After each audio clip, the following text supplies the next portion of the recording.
During a trip to Washington, Mayor Dave Freed noticed that most of the products there were made in China. He'd like to change that for Robbinsville residents and businesses. A year ago, Chris Smith invited us down to Washington to see the Capitol, and we came down with our seniors, and I got to tag along. And while we were in the gift shop with my kids, I turned over some of the replicas of the White House and the Capitol building, and everything there was made in China.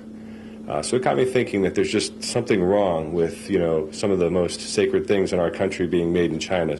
Mayor Dave Freed began to think about how his township could operate differently and produce items made locally. When I was growing up, my parents always told me to look for the, American flag on products, and I'd always ask them why.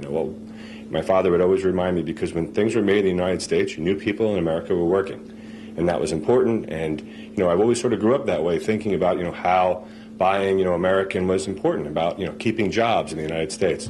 Freed isn't approaching this new venture naively. He's fully aware that making products in China is cheaper for companies, and that in turn allows them to sell us goods at a lower price. Everyone keeps talking about the fact that they want to get the least expensive price.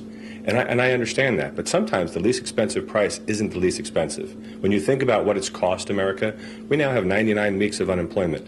We now have people who are losing their homes to foreclosures, which are driving down property values in neighborhoods. You're now talking about bailout after bailout. I don't think Americans want handouts. They want jobs. By producing items locally, Freed believes that more jobs will be made available again to residents, and businesses will be strengthened by their shopping.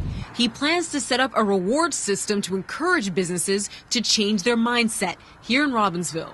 We're going to talk about every business in Robbinsville. We're going to start going out by putting out door knockers on doorknobs, letting people know, exactly what we're doing and why we're doing it. Then we're going to go to the business community and really get them to encourage putting the flyers in their windows so that people know they're participating in the program.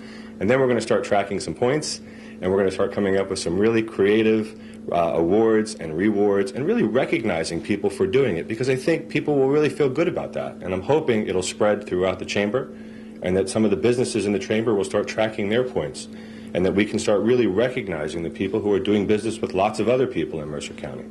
An innovative look at solving the challenge of high unemployment and slow business. Reporting in Robbinsville, Sybille Morancy, WZBN News.